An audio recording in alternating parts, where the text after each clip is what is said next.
priority, no, first priority for now ay yung mapagtakpan yung pangungulimbat, napakalaking iskandalo ng flood control, no?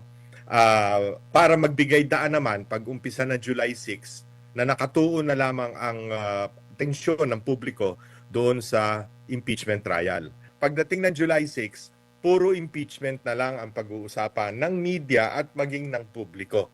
So yun ang kanilang ano, kaya importante sa kanila na mapigilan yung Blue Ribbon Committee hearings sa panunungkulan ni Senate President Alan Cayetano kung saan si Senator Pia Cayetano ang chairman at ang co-chairman or vice chairman ay si Senator Rodante Marcoleta.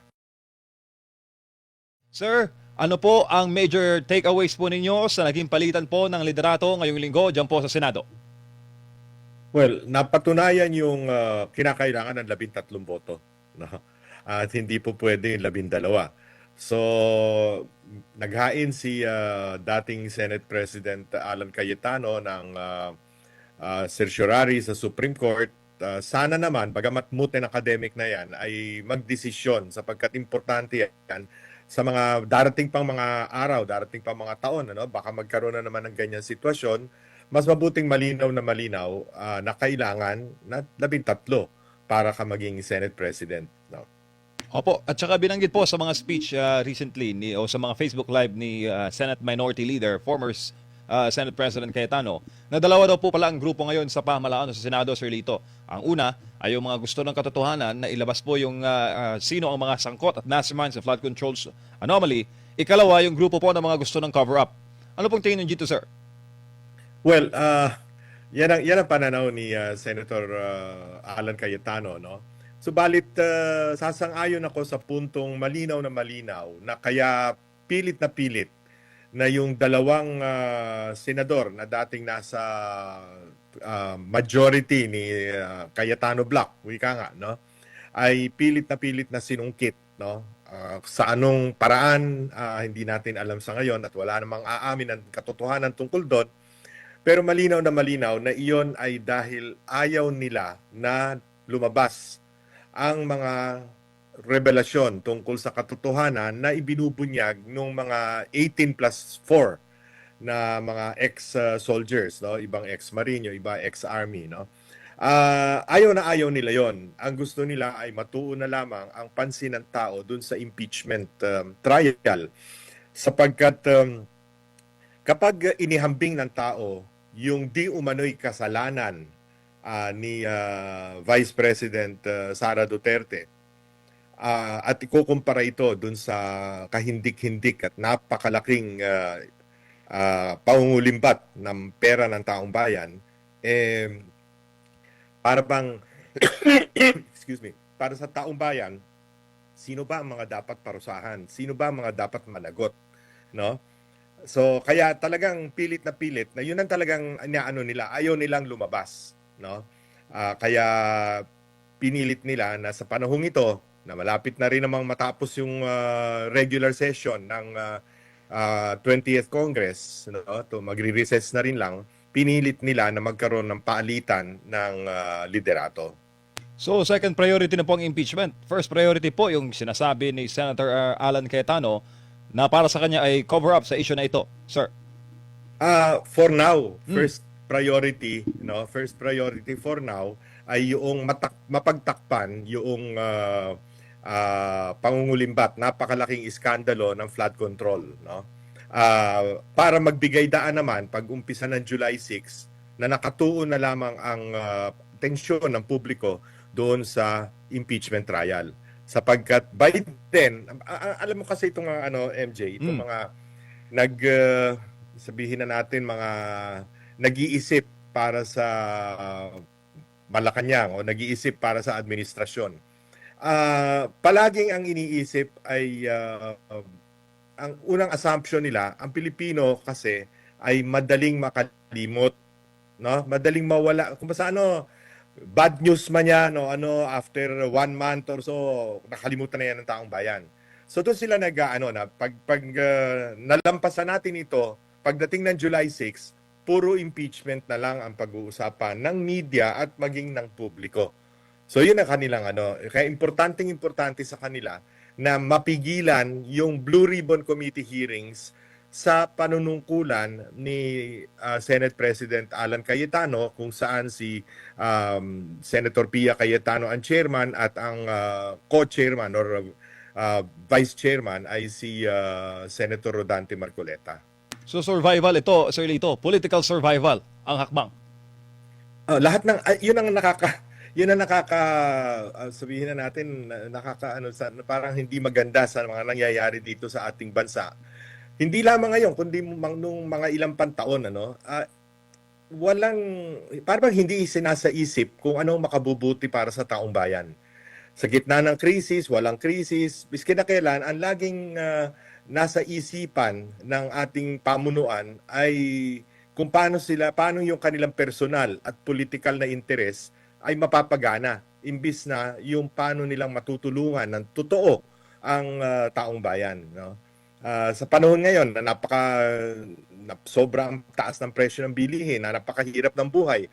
Ang kuryente nga lang pagka sa commercial, nag-increase from 13 pesos, halos 16 pesos per kilowatt hour. Itong buwan na to, no? Itong billing period na ito. At kung ikaw naman ay may tindahang maliit, no? Commercial, from 14 pesos dati per kilowatt hour, ngayon ay 22 pesos per kilowatt hour. That is a napakalaking increase niyang sa kuryente. Binibiro mo, hirap na dadanasin ng taong bayan. Kasagsagan pa naman ang init ng panahon ngayon, no? Yung mga ganyang problema dapat na tinutuunan ng pansin. Pero hindi palagi na lamang ano ang makabubuti para sa kanila. Paano nilang pagtatakpan yung mga kasalanan nila? Paano nilang isusulong yung kanilang political na interes? Yun ang masakit at yun ang nakakalungkot sa nangyayari sa ating bayan, MJ. Opo, pero Sir Lito, tingin mo makakalimutan agad ang issue sa flood control? Tag-ulan na Yun ang problema. Mm. Pero alam mo, pag sinuswerte sila, yung pamunuan, baka pumalo yung El Nino ng mas maaga, yung Super El Nino, at ngayon nga nakikita natin, umuulan man, hindi pa naman napakalakas. Although ilang parte, like sa Mindanao, malakas ang ulan, no? Pero talagang yan, pagka bumuhos na naman ang ulan at bumaha na naman dahil wala namang nagawang solusyon dito sa mga anomalya sa flood control hanggang sa ngayon, maalaala na naman ang tao. At importante din kasi para sa atin, sa ating mga nag-iisip gusto nating ilahad ang katotohanan, dapat din tayo'y patuloy na magsalita tungkol dito sa anomalya ng flood control sapagkat napakalaking halaga ang pinag-uusapan natin. Sabi sa akin ni Congressman Egay Erice noong isang araw, nasa 1.8 trillion ang total ng unprogrammed appropriations na ni-release ng DBM, no, at the expense of important projects like foreign assisted projects at iba pa, no. 1.8 trillion, isipin mo yung laki ng perang yon na kung ito ay nasa sakaban pa ng bayan, di sana pwedeng bawasan ng presyo ng kuryente, bawasan ng tax sa kuryente para man lang hindi masyado malaki yung taas, ganun din sa diesel at gasolina. Pero hindi nagtiis na tayo ng 2 buwan mahigit na pataas ang presyo ng gasolina at kasama na rin doon ang pagtaas ng lahat ng presyo ng bilihin, no?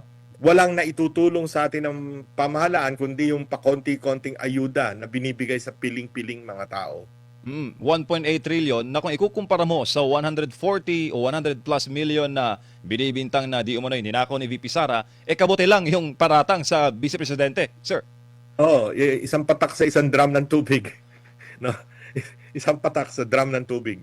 Ganun ang diferensya. Para sa mga ordinaryo mamamayan, sino ka para usigin ang isang inihalal namin ng pagkadami-daming boto, no, na kung ano-anong paninira na ang ginawa mo, samantalang kayo trilyon-trilyon ang inyong kinulimbat sa aming taxpayer money, no? Yun ang iisipin ng taong bayan, no? Sir, ito ay mga tanong na para po sa kalinawan ng ating mga kababayan. Ito pong nangyari kay Senator Joel Villanueva, bilang pong kayo isa rin pong political strategist.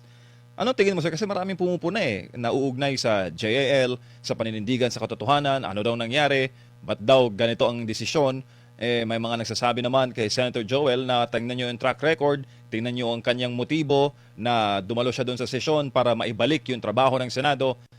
Anong takeaways mo, sir, sa naging pasya ni Senator Joel Villanueva at paano po siya makakabawi mula po dito sa backlash na kanya pong nararanasan ngayon? Well, una-una, yung sasabihin nilang para, ganun din ang sinabi ni Chis Escudero, di ba, na para makapagtrabaho muli ang Senado, pinabubulaanan yon ng the fact na one day after, adjourned na ang Senado. So anong pinag-uusapan nating trabaho pa ba? Yun nga, yung isang araw na yun, isang panukalang batas ng kanilang ipinasa, yung waling-waling na gagawin national flower ba yun? No? Yun lang ang pinasa. Mabuting na nga at pumunta sila Senadora Amy, Senator Pia, Senator Loren at saka si Senator Marcoleta doon sa Commission on Appointments hearing para mabigyan na ng promotion, yung ma-confirm na yung promotion ng ilang mga general, no? Pero other than that, ano ba yung napakahalaga na kailangan magkaroon pa ng special session? Nagkaroon ng special session para lamang kasi meron na ngayon silang 13 boto. So hindi na maaring questionin yung pagluklok kay Senator Sherwin Gatchalian bilang Senate President, no. Pero kung yun ang pag-uusapan, hindi yun ang dahilan. Ngayon, mahirap namang husgahan. Ako, nahihirapan akong husgahan both si Senator Chis at saka si Senator Joel. Kasi malinaw na tinakot sila, no? Matatandaan mo, dito kay Senator Joel.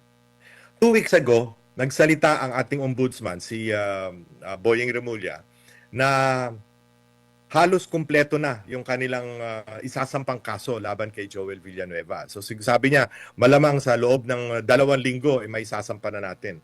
Actually, 3 linggo na ngayon, wala naman sinasampa.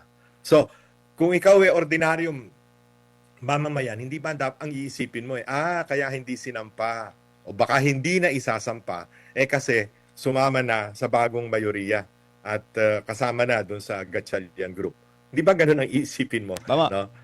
Doesn't take rocket science to think about that. No? Pero syempre, ayoko naman sila i-condemn, no? Both si Chis at saka si Joel. Kasi mahirap din naman yung isipin mong makukulong ka. Lalo na silang dalawa. Hindi pa sila nakukulong, ano, si Senator Jinggoy nakatiis na ng 2-3 taon nung panahon ni Pangulong Pinoy, di ba? Yun siguro hindi nila matanggap, hindi nila kayang tiisin. Opo, itong bangayan po ng ilang senador ngayon, Sir Lito, itong sinabi ni Senate Minority Leader Alan Cayetano, tinawag niyang tuta ng Malacanang ang si Senator Tito Sen at si yung isang Tulfo. At tinawag niya ring aso, ito si Senator Ping Lacson. Sabi naman ni Tito Sen, wag na sanang ganon, move on na tayo. Kumbaga, way past na yung issue, magtrabaho na tayo. Sinabi naman ni Senator Ping na sana raw hindi nag-meltdown, naaawa daw siya kay SP Cayetano. Anong takeaway mo, sir, sa kanilang palitan po ng pahayag? Well, hindi rin naman ako sang-ayon dun sa mga descriptions na binigay ni Senator Alan Cayetano. Pero sino ba nag-umpisa? Di sila rin naman, di ba? Marami rin naman mga pinagsasabi si Senator Ping dati, kesyo delusional, ito si Senator Alan, delulu, kung ano-ano, no? Kaya nga, doon mo makikita ngayon ang liderato ni Senate President Win Gatchalian. Kung paano niyang magkakaroon ng modus vivendi.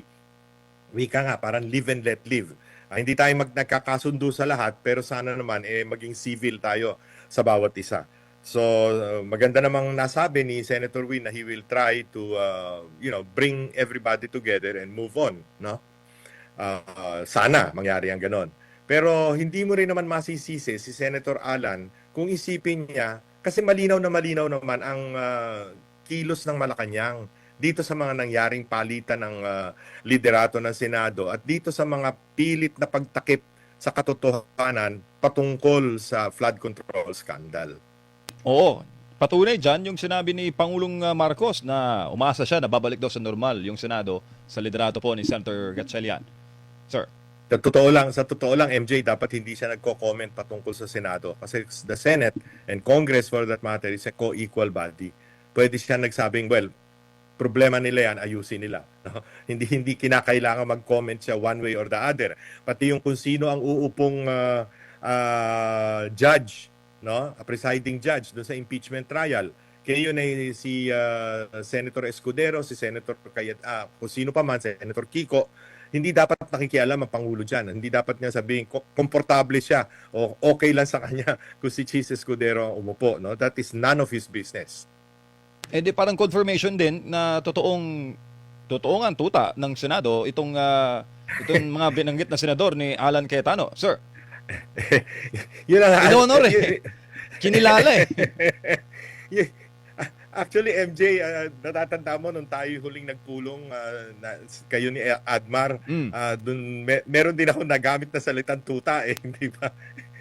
Baka napakinggan ni Senator Alan at ginamit niya ngayon. Opo, na-pick up yata. Opo. Sir, papalapit na po ang July 6. Maraming nagsasabi, tsaka maraming nagtatanong na baka raw irigalo sa Pangulo yung ngayong SONA, itong impeachment, yung guilty verdict. Ano tingin mo dun, sir? Unang-una, July 6 ang umpisa, July 27 ang SONA, hindi kakayanin Hindi pasok. na magkaroon ng desisyon by then, ano. Tingin ko nito aabot pa ito Setyembre. Baka hanggang Oktubre wala pang desisyon. Pangalawa, yung pagtalakay ito kasi 4 na articles of impeachment ito no, hindi iisang article of impeachment, ito 4 na articles of impeachment, no. Bawat isa nito tatalakayin at nakita natin doon pa lamang sa pre-trial, bagamat ang mga detalye ay hindi natin alam, nagkairingan na yata yung private prosecutors ng House, si Attorney Lorna Kapunan at yung isa sa mga abogado ni Vice President Sara Duterte, no. So matagal ito, no, hindi maaring irigalo ito sa July, ano. At pangalawa, nung hindi pa nangyayari itong gulo sa Senado at hindi pa pumuputok ng todo-todo itong mga pananakip butas sa Blue Ribbon Committee hearing. Nagumpisa na yung iskandalo pero yung pag-hearing sa Blue Ribbon Committee hindi pa nagiging malaking problema. Ang aking pananaw noon ay maaring umabot pa sa 16, no, ang hindi magko-convict, no? Ibig sabihin, yung iba doon boboto for acquittal at yung iba doon mag-a-abstain. Ang abstention kasi pag hindi ka bumoto, nag-abstain ka, that is counted in favor of the impeached, yung tinatry na impeachable officer, no, kasi kailangan 16 to convict, no, or 2/3 of the Senate. Ngayon medyo gumugulo ng yung usapan kasi may dalawa na baka hindi maka-attend, no, yung isa sinuspend for 90 days, so ibig sabihin hanggang Setyembre suspended si Senator Jinggoy at yung isa naman ay nagtatago at malamang sa hindi ay hindi naman sisipot sa July 6, no, which means 22 na lang sila na attend ng trial, but still 66% of or 2/3 of 22 is 14.52 members. At pag ni-round off mo yan batay sa simple arithmetic, ibig sabihin 15 ang kailangan na bumoto to convict. Sa tingin ko, hanggang sa dulo, napakahirap na makuha yung 15 to convict, no? Opo, dinagdagan mo pa kasi Sir Lito ng mga issue ngayon sa ekonomiya, mababang ekonomiya. Recently lang may survey, social weather stations yata yun. Maliit na naman yung ratings ng administrasyon mula po sa mga respondents, mga Pilipino. Tapos, pinasasama naman nilang imahe ng Vice Presidente. So, tingin mo sir, ano ang maninimbang sa tao? Yung kahirapan o itong impeachment ni VP Sara? Ayoko magsalita ng ng para akong masyadong pessimistic o para akong tawag doon parang nagpe-predict ng doom o predict ng gloom rather, no, ng masama. Pero sa lahat ng indicators ng ekonomiya, nakikita natin na we're not over the hump. Miski sabihin nating nagkaayos, pero huling balita mukhang hindi pa rin pumipirma ang Iran. Si Trump pa lang ang pumirma. Yung huling balita ko kanina hapon. So, Bagamat magkaroon man halimbawa ng kasunduan doon sa Iran, no? Ang epekto niyan sa ekonomiya natin ay matindi hanggang sa at the very earliest first quarter of next year. Ibig sabihin, yung yung presyo ng gasolina, presyo ng kuryente, presyo ng fertilizer, lahat yan ay hindi manunumbalik sa dati. Maaring bumaba ng konti pero tuloy pa rin. And then we are facing a super El Nino, no? Maraming mga maliliit at medium, small and medium scale enterprises, lalo na yung mga tinda-tindahan sa mga mall, magsasarahan yan, no? Dahil humihina rin ang consumer confidence. Nagtitipid ang tao eh. Ang ordinaryong mamamayan, no? Yung meron pang titipirin, ano? Yung middle class, wika nga, no? Yung kasi mahirap na mahirap, talagang wala nang titipirin yan. Isang kahigisan to kaya. Ang problema niyan, ano kakainin sa araw-araw. Yung middle class magtitipid yan. Yung mga none to necessary items like damit, bagong hindi mo na yan gagamitin kasi may mga mas mahalagang bayarin tungkol sa presyo ng kuryente, pagkain at lahat, no? So I do not see a silver lining in the economy, no? Until the first quarter of next year at the best, no? Maaring depende sa super El Nino na yan, gaano katindi at gaano katagal. Kasi pagka may El Nino, mas malakas din ang bagyo. So kung tumama ang bagyo sa atin ng September, October, kung kailan umaani tayo ng palay, abay, napakalaking problema niyan, no? Baka walang solusyon dyan, baka pumila ang tao sa bigas. So yung mga problemang yan ang mananaig sa damdamin ng taong bayan. So it is up to us and up to media, up to both social media and traditional, although yung traditional media, hindi mo maintindihan kung bakit ganyang parang kasama sa pagtatakip, no? It's up to us to remind people na ayan, kaya nangyayari itong lahat ng to, yung lahat ng dapat na gamitin ng gobyernong pera para tulungan ng taong bayan, nakulimbat na. So babalik na naman, again, as you discussed earlier, babalik na naman yung iskandalo sa flood control. Babalik na naman, hindi lang naman flood control, pati sa gamot, di ba? Nababasa natin, naririnig natin yung sa Department of Health, no? Pati mga gamot, halos lahat na yata ng ahensya ng pamahalaan ngayon kanya-kanyang pangungulimbat ang ginagawa eh. No? Corruption has become the biggest reason why people continue to suffer under this administration. Opo, tsaka recently sinabi po ni Senator Ping Lacson na yung diskontento raw sa mga nasa hanay po ng AFP ay umaabot na raw sa pinakamababang ranggo, meaning yung nasa foot soldiers na daw mismo.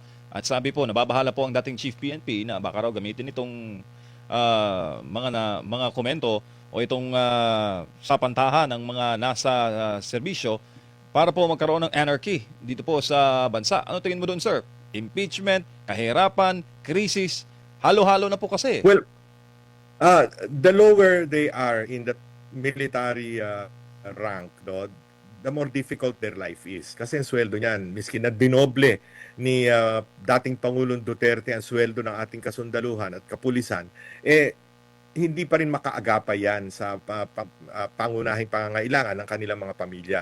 So they really feel it. Kung tayong mga ordinaryong mamamayan, we feel the difficulty, the cost of living, no? Sila din ganon, ano? Tapos hiwalay pa sila sa kanilang pamilya nila nandito sa sila kung saan pinapadala sa ating bansa, no, sa ating kapuluan. So, totoo 'yon, yung sinasabi niya at hindi lang naman galing sa kanya, narinig ko na rin yan sa ibang mga retired colonels and generals, no. At in fact, ang sabi sa akin yung regional battalion commands pababa, malaki ang disgusto. Pero hindi naman natin matansya kung aabot yan sa sa extra constitutional na gulo, no? Wag naman sana kasi total 2 years, more than 2 years, less than 2 years from now magkakaroon na tayo ng halalan, ano?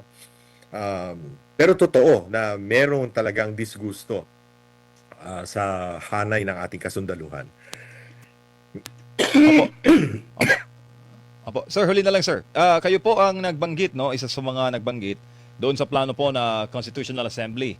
Baguhin po ang konstitusyon, wala po election sa 2028. Pinika po ni Senator Amy Marcos. Ano ang monitoring niyo, sir? Buhay pa ba yung usaping yon? Matapos sabihin on air ng mga senador on the record na di nila gusto yung plano na yon at magkakaroon ng eleksyon sa 2028. Meron din pa po kayong mga ganong chatter. Akala ko ay humupa na yon pagkatapos ng privilege speech ni Senator Amy kung saan maraming mga senador sa mayoriya pa na nagsabing hindi sila papayag. Pero kahapon at kaninang umaga, may mga sources ako, no? Una, isang mayor, isang sikat na mayor, kilalang mayor, no? Ng isang malaking lungsod. Tapos dalawang congressman ang nagsabi na meron silang nauulinigan na planong mag-convene ng joint session of Congress pagkatapos ng SONA, no? Kasi nagjo-joint session lang ang Kongreso, mababa at mataas na kapulungan pag SONA, no? Under normal circumstances, that is the only time. Pero ang sinasabi, mukha daw magpapatawag ng joint session, no? At papayag daw itong bagong mayoriya ng Senado para sumama doon sa joint session. Ibig sabihin, baka nagpaplano na naman nung CONAS or kung anumang paraan para baguhin ang ating saligang batas at hindi magkaroon ng eleksyon sa 2028. Hindi pa po ba sapat yung impeachment para po harangin yung kalaban? Kung hindi ma-impeach. Di ba? Kung hindi pwede ito naman, walang katapusan, no? Sapagkat parang talagang gagawin ang lahat ng pwede nilang gawin para mapigilan si Inday Sara Duterte na maging Pangulo at para mapalawig ang kanilang, kung hindi man sila, yung kung sino ang gusto nilang pamuno pagkatapos ng kanilang termino. Ako po. Sir, ano po ang payo po ninyo sa ating mga kababayan? Nakon, marami pong nanonood ngayon na overseas Filipino workers. Umaga po sa kanilang mga lugar ngayon, tanghali, hapon. Ano po ang inyong payo at huling mensahe ngayon pong weekend? Huling mensahe ko, MJ, no? Huwag silang bibitiw, no? Huwag nilang kalimutan, huwag nilang kakalimutan na sila ay naghihirap ngayon. Sila ay nakalulugod na ang kabuhayan, lalo na ang kinabukasan ng ating saling lahi. Dahil sa sobra-sobrang korupsyon na nangyari sa nitong nakaraang 3 at 4 na taon na ngayon. Itong flood control scandal na hindi lamang nasisira ang mga kabuhayan at hindi lamang nagugulo ang ating mga buhay at pera natin yun na nawaldas, napunta lamang sa iilang mga sakim na congressman at senador. Kung hindi, no, maliban pa dyan, yung may mga buhay na nawala dahil sa mga flood, mga pagbaha, no? Nakalulungkot nga, meron pang earthquake tayong may lindol pang napakalakas doon sa Sarangani at sa South Cotabato. Pero maliban dyan, ilang daan ang namatay dahil sa pagbaha, hindi lamang sa kung saan-saan lugar, sa Bulacan, sa Pampanga, dito sa Metro Manila, no? Hindi natin huwag nating kalimutan ito. Patuloy nating pakinggan ang katotohanan. At sana naman pero parang hindi ko maintindihan paano mo iisipin na si Erwin Tulfo hindi gagawin ng pagtakip ng katotohanan, mukhang kasangkot din siya, no? Parang hindi ka na magkaroon ng tiwala sa Senado ngayon, sa mayoriya ng Senado, na gagawa ng paraan para mailahad ang buong katotohanan. Pero huwag tayong bibitiw. Bilang mamamayan, dapat tayo mismo ang patuloy nating i-insist, patuloy nating hingin, patuloy nating diskubrihin kung ano ang katotohanan at sino ang mga dapat managot dito sa flood control scandal na ito. Yan po mga kababayan, ang political analyst at strategist si Sir Lito Banayo. Sir, maraming salamat po sa inyong panahon at mabuhay po kayo. Sa SMNI. Po, yan po mga kababayan, ang ating panayam. Narinig nyo yon? Buhay pa pala yung diskusyon sa Constitutional Assembly o CONAS. Akala natin nabaon na po sa limot. Mismong sabi ni Sir Lito Banayo, mula po sa kanyang source, 2 congressman, 1 mayor, na mukha raw magpapatawag ng joint session after ng SONA ang administrasyon. Nako po, kakaabangan natin ng mga development.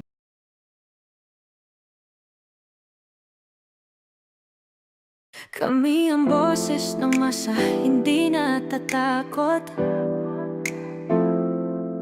Katotohanan lang, di kami nalulunod. Walang bahid ng sismis, lahat ay totoo. Kahit sino ka pa, pag mali ka babanatan ka. Walang pinipili kulay, wala kaming kinikilingan.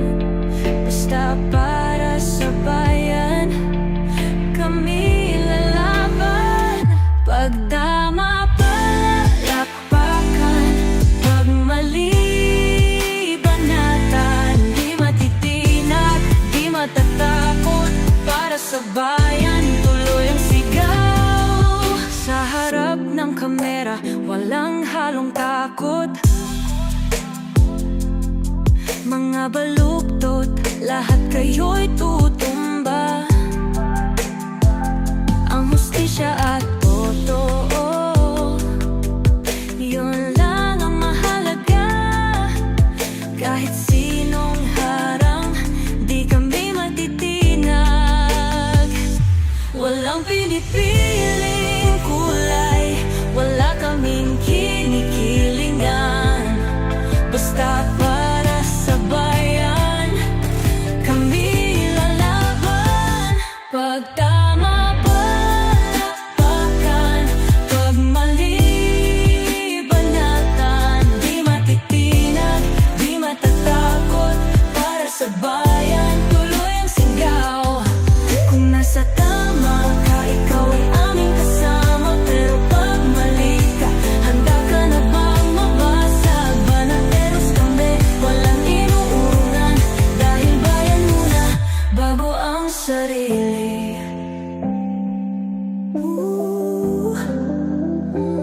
Bago ang sarili.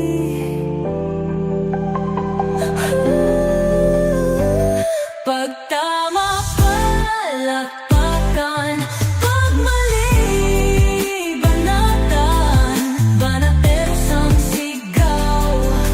Katotohanan ang laban.